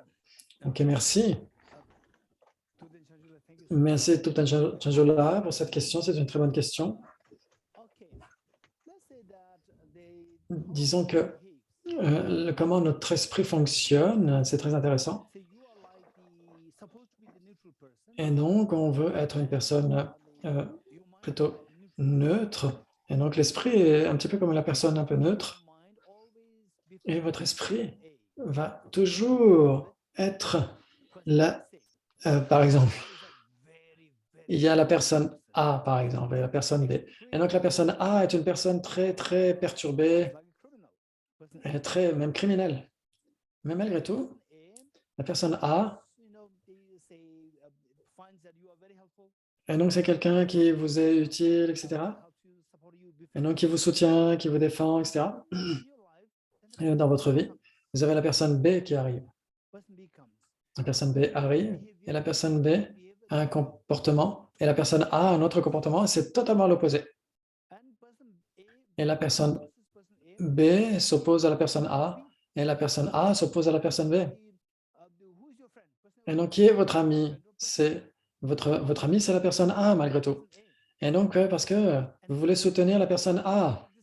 Et graduellement, vous allez découvrir que ce que la personne B fait, c'est correct, et que ce que fait la personne A, c'est faux, c'est totalement erroné. Et donc, si on dit, pendant 10 ans, par exemple, et donc, si pendant 5 ans, à l'âge de 2 ans, 3 ans, 4 ans, 5 ans, pendant 5 ans, on vous dit 2 plus 5 égale 10. Et donc, vous apprenez tout simplement cela par cœur. Même si quelqu'un vous dit ça veut 2 plus 3, ça fait 5, vous ne comprenez pas. Et si vous arrivez à l'âge de 15 ans, et que si quelqu'un vous dit 3 plus 2, ça fait 10, vous allez dire, ben non, quelqu'un m'a donné 3 pommes et 2 mangues, et donc ça fait 5 fruits, ça ne fait pas 10 fruits. Et donc même ce que j'ai appris jusqu'à maintenant, c'était faux. Et donc, vous comprenez. Et donc avec la sagesse, c'est une partie de la sagesse, c'est qu'à un moment où la sagesse est suffisamment bon pour éliminer l'obscurité d'air cosmique entière. Et donc, grâce à cette sagesse, quand la personne B arrive, qui est la sagesse, qui vous dit non, 3 plus 2, ça fait 5, même si pendant longtemps vous étiez sous le joug de l'ignorance, parce qu'on a été familiarisé avec l'ignorance pendant des vies sans commencement. Et donc, quand la sagesse arrive, par exemple, une vénérable Elisabeth, qui dit tiens, on va essayer d'avoir un enseignement sur le sutra du cœur, et donc là, vous avez un nouvel ami. Grâce au sutra du cœur, vous avez un nouvel ami dans votre esprit, vous avez la sagesse qui arrive. Et malgré tout, il y a l'ignorance qui a toujours été là. Et ces deux ne se combattent. L'ignorance et la sagesse, grâce à ce nouvel ami, la sagesse est pleine de sagesse. Et ce vieil ami, c'est juste l'ignorance. Et donc vous, initialement, parce que vous étiez biaisé à cause de la personne A, à cause de l'ignorance, et quand la sagesse arrive, la personne B arrive, et donc il y a un conflit. Et donc le conflit se manifeste toujours sous la forme d'un choc, sous la forme de l'irritation, sous la forme de l'inconfort, des conflits, etc. Vous ressentez le conflit dans votre esprit, vous ressentez le choc. Et donc si c'est vraiment la sagesse, à ce moment-là, vous allez réaliser, OK, je n'ai jamais remis en question mon vieil ami. Et maintenant, je commence à sentir quelque chose. Et donc, je vais commencer à questionner mon vieil ami. Et donc, vous commencez à lui poser des questions et vous devenez une personne neutre entre l'ignorance et la sagesse. Et vous essayez de voir, vous étudiez de plus en plus. Et vous voyez que mon ancien ami est totalement plein d'ignorance et vous allez le mettre de côté.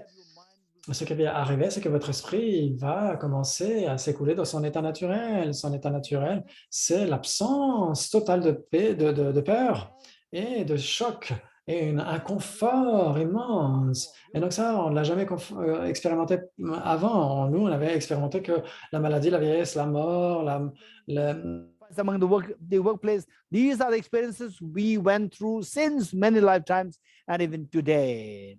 The moment we start to accompany with these two friends, compassion, infinite compassion, universal compassion, and wisdom, then your mind will start to behave in a very different way, where you will feel only love and affection, where you will feel only fearlessness, and you will feel this beauty, which Isabel explained so beautifully, that there's so much beauty there when you feel this love and affection with your children and so forth. This is what you will experience 24 hours.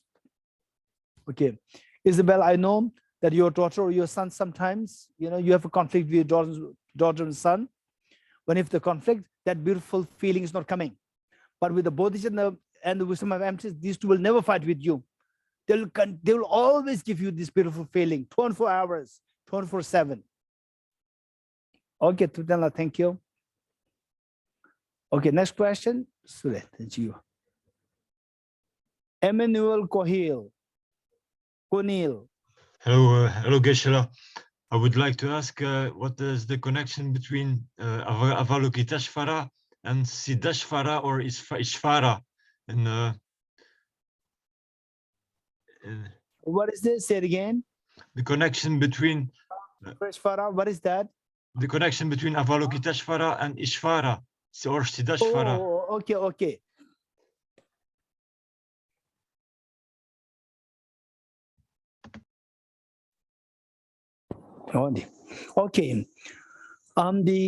Say Ishvara and Lokeshvara. Avalokiteshvara, Lokeshvara, Ishvara. Avalokiteshvara and Lokeshvara, these two are synonymous. Ishvara or Ishvar. Ishvar is like a word for, say, like a creative God, all-powerful God. Ishvar, all-powerful God. And this Ishvar, all-powerful God, this is what is being accepted by the different traditions in India, different traditions, and within the traditions, non-Buddhist traditions, within the traditions, they also differ in their own version of what is Ishvar. So some say Ishvar is like a permanent entity, permanent and also impermanent. It's a mixture of the two. And they say that creates everything. Some say, no, it does not create itself. It doesn't create the person. It only creates the things which the person needs. It does not create the person. This is Ishvar. And the Lokeshvar, Avalokiteshvar, these two are synonymous, referring to the Buddha of compassion or the Bodhisattva of the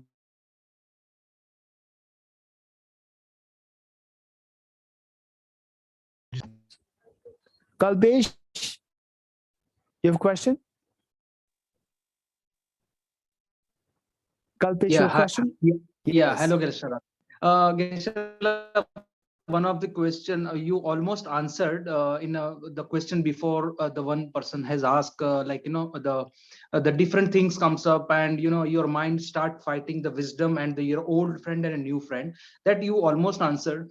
The one of the most practical question I always, go through, like we used to be aware for some time when this kind of conversation fighting happening, and we used to take a side of our new friend, a wisdom, but it always doesn't go through, because sometimes you are in samsara, you will get a different set of reactions from the different people, different situation.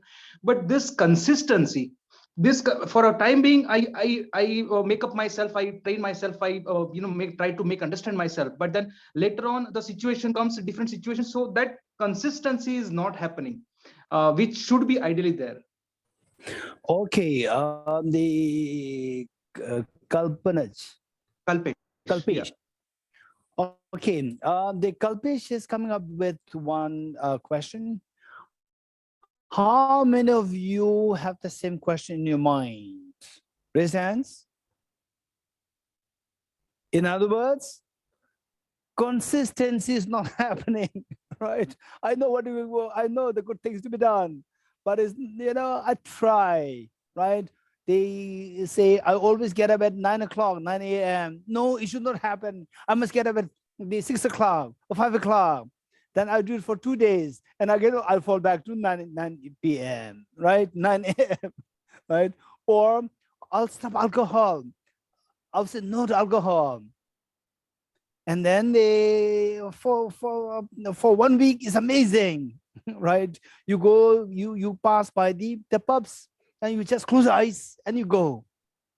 And then after 2 weeks, then it's so powerful, it pulls you, the consistency is lost. Okay, how many of this experience? Raise your hands.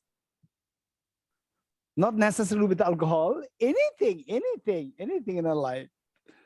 Okay, very good, very good. So at the okay, let's say that this is a very good question. Thank you, Kalpesh.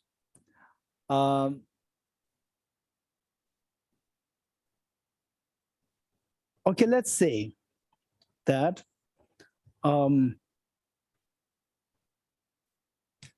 there are 2 rubber bands.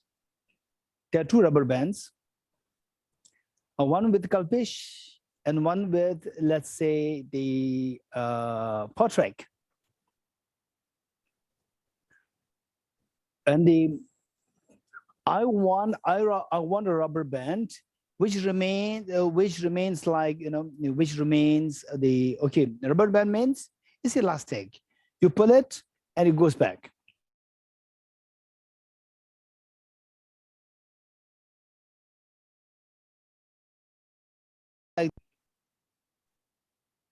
Then the Patrick, he brings the rubber band. It is, it fits there, it's perfect. But Kalpesh, one, I stretch it, it moves. It fits, but I release it, again it goes back. So what's the problem? Kalpesh, tell me.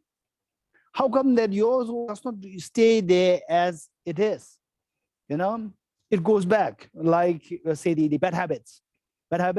Oh no, this is bad. I should go to the wisdom. And then wisdom 1 week again, fall back to the bad habit. So like this rubber band, it falls back. But Patrick's, his rubber band, it remains, the like what I wanted.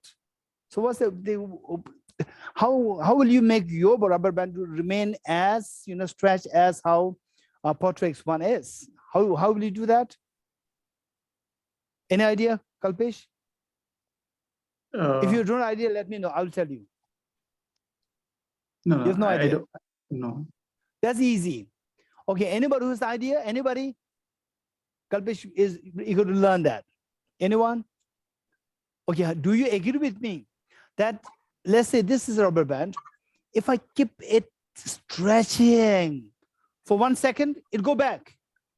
But if I keep it stretching for like 24 hours or for 2 days, then I let it go, it'll remain like this. How many agree with me? Raise hands. Very good. Okay, Kalpesh, you know that? Likewise, our mind. So the good things that you do, yeah, I know. This is how I do. This is not sufficient. We have to do it 1, 2, 3, 4, 5. Yes, I'm trying to do that, but after some time it comes back. What should I do? Then there are many things for us to keep in mind. One is don't be too ambitious. Don't try to start big projects, big things. Don't say that from, usually people get up like say 5 a.m., 6 a.m. or let's say 7 in some cases. And you don't be too ambitious. Said you get up only at like 9 a.m. and you, oh, this is wrong. From tomorrow I'll change my habit. That's why I failed to do that. From tomorrow I'll get up at 3 Ça o'clock. reprend pour le français. From tomorrow I'll get at 3 o'clock.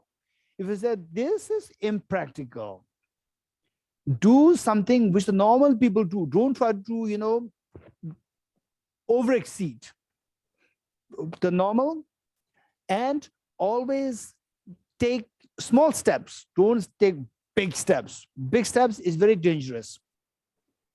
Big steps, you can easily fall back. Take small steps. Ok, vous m'entendez en français, ça marche normalement. Désolé, il y a une coupure Wi-Fi. Donc en fait, ok. Donc en fait, c'est que on fait avec cette le fait d'être confortable, le fait d'être à l'aise, on va faire quelque chose, ça c'est la psychologie. Ça veut dire qu'on va essayer de, grâce à cette psychologie entière, on a ces 5 facteurs mentaux omniprésents. Donc, c'est-à-dire ce que vous faites, c'est déterminé par vos sensations. Si vous avez des sensations déplaisantes, vous n'allez pas le faire. Si vous avez des sensations plaisantes, vous allez le faire. Et donc, ces sensations vont être déterminées par les processus conceptuels. Donc, il y en a qui sont plus profonds, plus authentiques. Cela va faire en sorte que les sensations vont être plus plaisantes et calmes. Et donc ici, vous allez avoir l'intention de faire quelque chose si ce sont des sensations plaisantes. Et donc, cette psychologie est tellement bien étudiée dans ce cours de développement de Nalanda, organisé par Tibet House. Si vous n'êtes pas inscrit, vous pouvez vous inscrire pour l'année prochaine. Là, on est déjà en novembre. Ce cours de développement de Nalanda est très détaillé par rapport à ses habitudes, à cette psychologie. OK, merci. Merci, Kalpesh. OK, on a terminé pour ce matin. Vénérable Elisabeth, c'est bon pour maintenant? On s'arrête aujourd'hui? OK. Donc, on va s'arrêter là avec les prières de dédicace. Et à partir de demain, on va avoir Tenzil Hadjola pour les prières. C'est quelqu'un de Tibet House qui fera cela. Mais aujourd'hui, je le ferai. La prière de dédicace, c'est à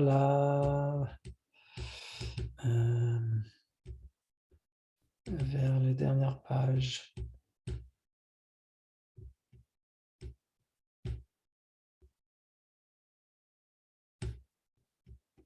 Page 14.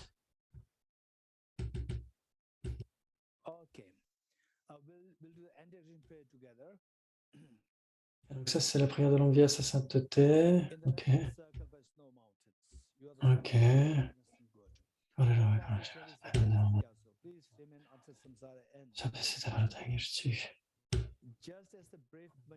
Donc ça doit être les prières additionnelles.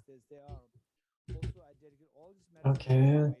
Donc c'est la prière de longue vie à sa sainteté. Ensuite, avec la sagesse de la cité du héros Manjusri, à l'instar de Samantabhadra, afin de m'entraîner à suivre leur exemple, je dédie pleinement toutes ces vertus. Je dédie toutes ces racines de vertus avec les dédicaces acclamées comme étant la meilleure par les vainqueurs, ainsi à l'aide, les 3 temps, afin que je puisse accomplir les bonnes activités.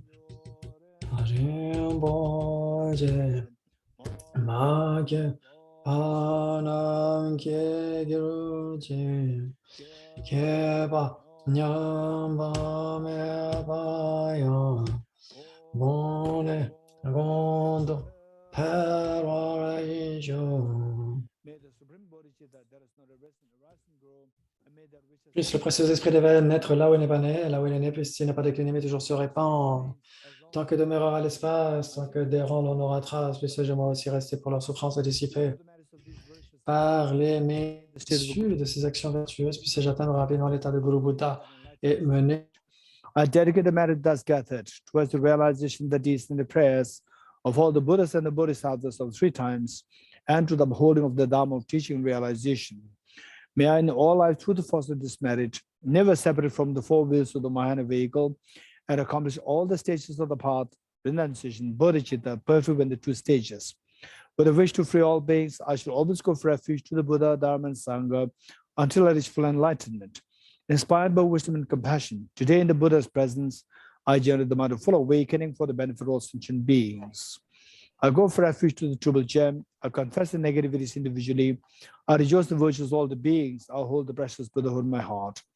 By the power of practicing and supplicating to you, may all be free from sickness, poverty, and conflicts, and may Dharma and the auspicious proliferate in all the places where we abide. The path of union of emptiness and compassion is loosely explained by the Pratyeka Buddha Dharma and the beings of the land of snows. You are the lotus holder Tenzin Gyatso. We supplicate you that your wishes are fulfilled spontaneously. May the operations of evil thoughts and deeds of the negative forces of humans and non-humans who harbor medicine through perverted prayers against the teachings of the Buddha be totally vanquished through the power of the truth of 3 jewels. In all my lives, never separated from perfect gurus, we enjoy the magnificent Dharma by completing the qualities of the stages and the paths, may quickly attain the spirit of Vajradhara. Throughout my future lifetimes, may I always be guided by the Manjushri and be able to uphold the Dharma in general and the teachings on dependent origination in particular, even in the course of my life.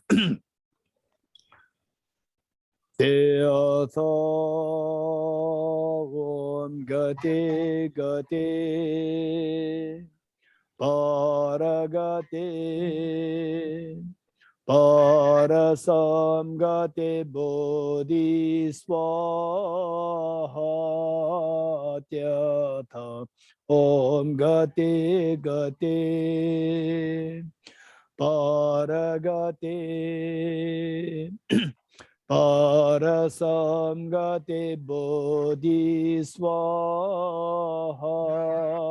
Tyatha Om Gate Gate Paragate Parasamgate Bodhiswaha.